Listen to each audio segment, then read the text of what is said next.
ఈరోజు మనం ఈ వీడియోలో ధృతరాష్ట్రుని కౌగిలి గురించి తెలుసుకుందాం. ఆయన కౌగిలించుకుంటేట 10,000 ఏనుగుల బలం ఉంటుంట. అతనికి అంత శక్తివంతుడు అనమాట ఆయన. పూర్వం నానుడు ఉండేది,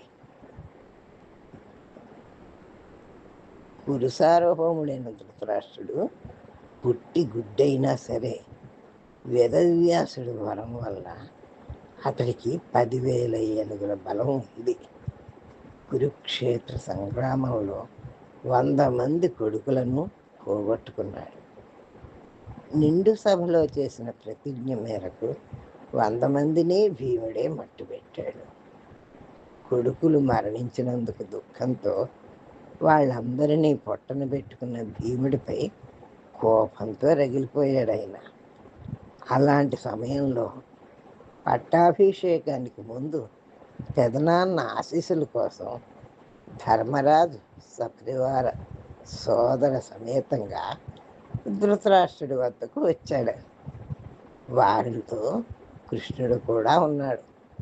ఆశీస్సులు తీసుకుంటున్న ఒక్కొక్కరిని ఆప్యాయంగా హక్కుని చేర్చుకుంటూ భీముడి వద్దకు రానాయన భీమసేన అంటూ వచ్చాడు ధృతరాష్ట్రుడు.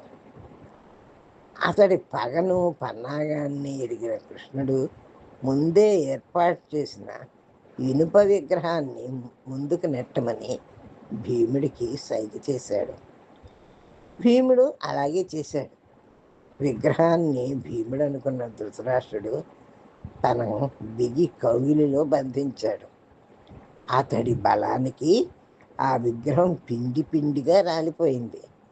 అందుకే పాత పగలు మనసులో పెట్టుకుని ఆప్యాయంగా చేరదీసి కదలలేని పరిస్థితులు కల్పించి నాశనం చేయడాన్ని ధృతరాష్ట్ర కౌగిలిగా అభివర్ణిస్తారు మన వాళ్ళు. ఇదండి ధృతరాష్ట్రుడు కౌగిలి గురించి. వీడియో మీకు నచ్చితే లైక్ చేయండి, షేర్ చేయండి, సబ్స్క్రైబ్ చేయండి.